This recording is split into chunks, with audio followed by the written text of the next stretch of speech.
An Incident by Anton Pavlovich Chekhov.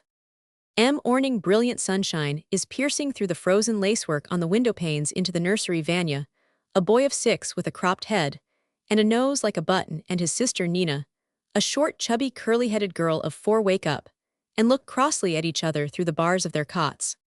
Ooh, naughty children, grumbles their nurse. Good people have had their breakfast already, while you can't get your eyes open.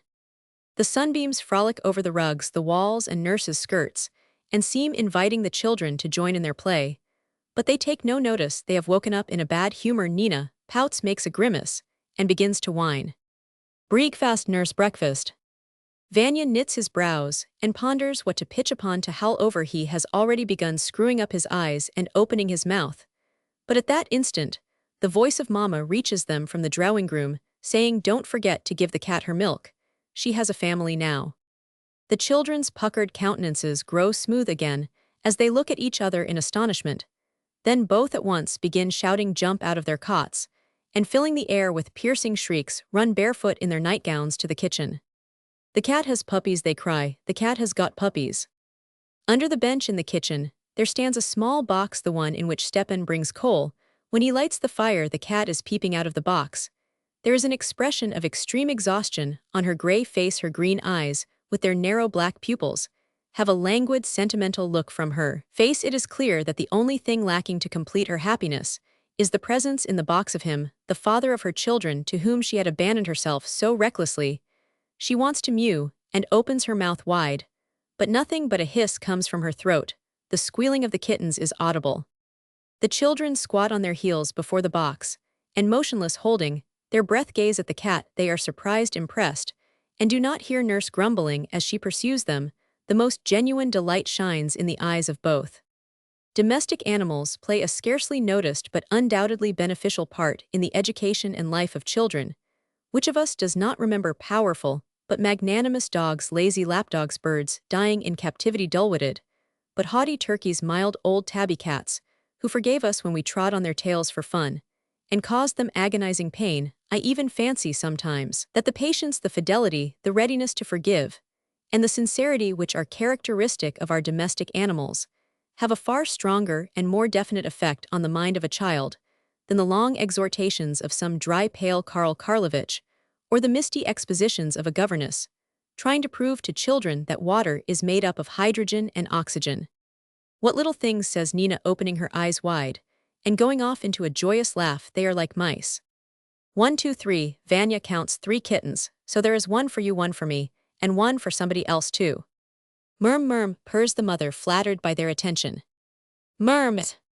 After gazing at the kittens, the children take them from under the cat and begin squeezing them in their hands. Then, not satisfied with this, they put them in the skirts of their nightgowns and run into the other rooms. "Mama, the cat has got pups," they shout. Mama is sitting in the drawing room with some unknown gentleman. Seeing the children unwashed, undressed, with their nightgowns held up high, she is embarrassed and looks at them severely. "Let your nightgowns down, disgraceful children," she says. "Go out of the room, or I will punish you." But the children do not notice either Mama's threats or the presence of a stranger. They put the kittens down on the carpet and go off into deafening squeals. The mother walks round them, mewing imploringly, when a little afterwards, the children are dragged off to the nursery, dressed, made to say their prayers, and given their breakfast. They are full of a passionate desire to get away from these prosaic duties as quickly as possible and to run to the kitchen again. Their habitual pursuits and games are thrown completely into the background. The kittens throw everything into the shade by making their appearance in the world and supply the great sensation of the day. If Nina or Vanya had been offered 40 pounds of sweets or 10,000 kopecks for each kitten, they would have rejected such a barter without the slightest hesitation, in spite of the heated protests of the nurse and the cook. The children persist in sitting by the cat's box in the kitchen, busy with the kittens, till dinner time. Their faces are earnest and concentrated and express anxiety. They are worried not so much by the present as by the future of the kittens.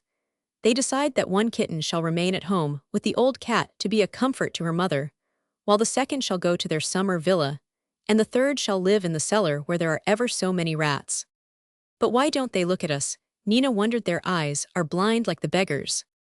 Vanya, too, is perturbed by this question. He tries to open one kitten's eyes and spends a long time puffing and breathing hard over it. But his operation is unsuccessful. They are a good deal troubled, too, by the circumstance that the kittens obstinately refuse the milk, and the meat that is offered to them, everything that is put before their little noses, is eaten by their gray mama. Let's build the kittens little houses. Vanya suggests they shall live in different houses, and the cat shall come and pay them visits. Cardboard hatboxes are put in the different corners of the kitchen, and the kittens are installed in them, but this division turns out to be premature. The cat, still wearing an imploring and sentimental expression on her face, goes the round of all the hatboxes, and carries off her children to their original position. The cat's their mother, observed Vanya, but who is their father? Yes, who is their father, repeats Nina. They must have a father. Vanya and Nina are a long time deciding who is to be the kitten's father, and in the end their choice falls on a big dark red horse, without a tail, which is lying in the store-cupboard under the stairs together with other relics of toys that have outlived their day. They drag him up out of the store-cupboard and stand him by the box. Mind now, they admonish him, stand here, and see they behave themselves properly. All this is said and done in the gravest way, with an expression of anxiety on their faces. Vanya and Nina refuse to recognize the existence of any world, but the box of kittens, their joy knows no bounds. But they have to pass through bitter, agonizing moments too. Just before dinner, Vanya is sitting in his father's study gazing dreamily at the table. A kitten is moving about by the lamp on stamped note paper. Vanya is watching its movements, and thrusting first a pencil, then a match into its little mouth all at once, as though he has sprung out of the floor. His father is beside the table. What's this? Vanya hears in an angry voice. It's the kitty, papa. I'll give it you. Look what you have done, you naughty boy. You've dirtied all my paper. To Vanya's great surprise, his papa does not share his partiality for the kittens, and instead of being moved to enthusiasm and delight, he pulls Vanya's ear and shouts, "Stepan, take away this horrid thing." At dinner too, there is a scene. During the second course, there is suddenly the sound of a shrill mew. They begin to investigate its origin, and discover a kitten under Nina's pinafore. Nina, leave the table, cries her father angrily, throw the kittens in the cesspool. I won't have the nasty things in the house. Vanya and Nina are horrified. Death in the cesspool, apart from its cruelty, threatens to rob the cat and the wooden horse of their children, to lay waste the cat's box, to destroy their plans for the future, that fair future in which one cat will be a comfort to its old mother, another will live in the country, while the third will catch rats in the cellar. The children begin to cry and entreat that the kittens may be spared. Their father consents, but on the condition that the children do not go into the kitchen and touch the kittens. After dinner, Vanya and Nina slouch about the rooms feeling depressed. The prohibition of visits to the kitchen has reduced them to dejection. They refuse sweets, are naughty, and are rude to their mother. When their uncle Petrusha comes in the evening, they draw him aside and complain to him of their father, who wanted to throw the kittens into the cesspool. Uncle Petrusha tell Mama to have the kittens taken to the nursery. The children beg their uncle, do tell her.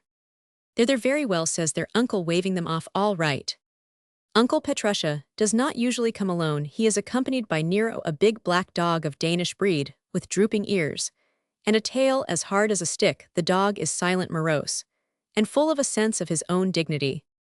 He takes not the slightest notice of the children, and when he passes them, hits them with his tail, as though they were chairs. The children hate him from the bottom of their hearts, but on this occasion, practical considerations override sentiment. I say, Nina, says Vanya, opening his eyes wide, let Nero be their father. Instead of the horse is dead, and he is alive, you see.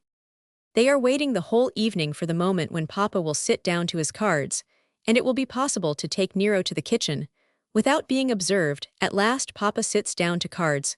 Mama is busy with the samovar and not noticing the children. The happy moment arrives. Come along, Vanya whispers to his sister. But at that moment, Stepan comes in and with a snigger announces, Nero has eaten the kittens, madam. Nina and Vanya turn pale and look at Stepan with horror. He really has, laughs the footman. He went to the box and gobbled them up. The children expect that all the people in the house will be aghast and fall upon the miscreant Nero, but they all sit calmly in their seats and only express surprise at the appetite of the huge dog. Papa and Mama laugh. Nero walks about by the table, wags his tail, and licks his lips complacently.